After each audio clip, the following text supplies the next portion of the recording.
Assalamualaikum warahmatullahi wabarakatuh. Kita masih di kuliah meteorologi besi baja. Sekarang di segmen yang keempat, masih di pengantar introduksi.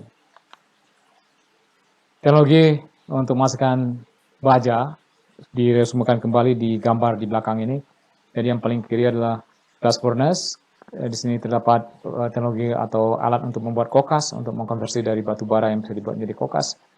Kemudian sinter ada pellet yang digunakan untuk bahan baku blast furnace, kemudian BOF.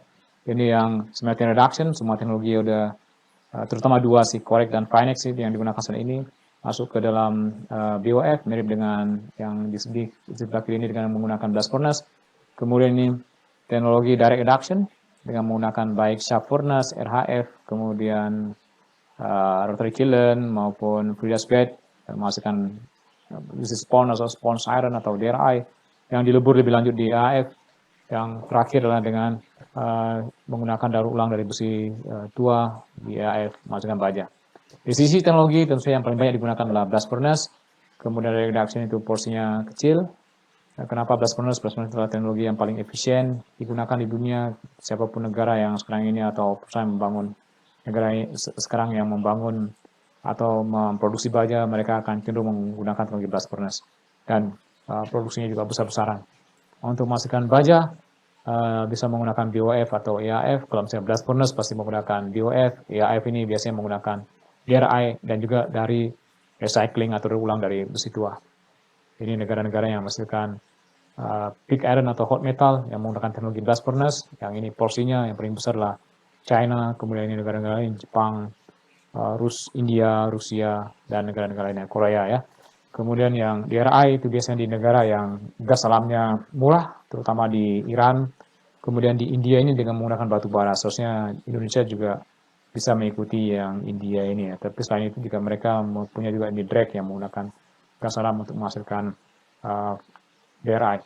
Ini jalur proses, kalau misalnya blast furnace itu menggunakan LD converter, kemudian di sini proses untuk vacuum degassing, untuk secondary metalurgi, kemudian dicetak menjadi billet atau slab atau bloom, kemudian dengan menggunakan EAF, bahan bakunya bisa menggunakan scrap, ini yang paling umum ya, bisa juga menggunakan DRI, dilebur antara AC sama DC EAF, tapi yang paling banyak digunakan adalah proses yang atau teknologi yang AC EAF, kemudian dimurnikan lebih lanjut baik di VD maupun di LF, kemudian itu dicetak.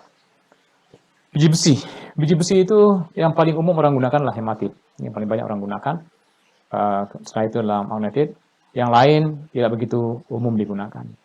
Nah, kita punya ini nih, kita tahu magnetit atau pasir besi yang hari ini belum kita olah, belum kita manfaatkan dengan baik, masih menjadi tantangan besar, tidak hanya di Indonesia tapi juga di dunia. Ini contoh biji besi hematit, kita lihat kadar besinya biasanya minimum di 62%. Ini kadar-kadar yang lain ada di situ, ini ada di India. Kemudian ini yang ilmenit atau titanogmagnetit atau pasir besi yang belum kita manfaatkan lebih lanjut di Indonesia. Baik, terima kasih. Ini singkat tadi ya mengenai sepintas mengenai teknologi jalur proses, kemudian bahan bakunya, biji besinya yang digunakan.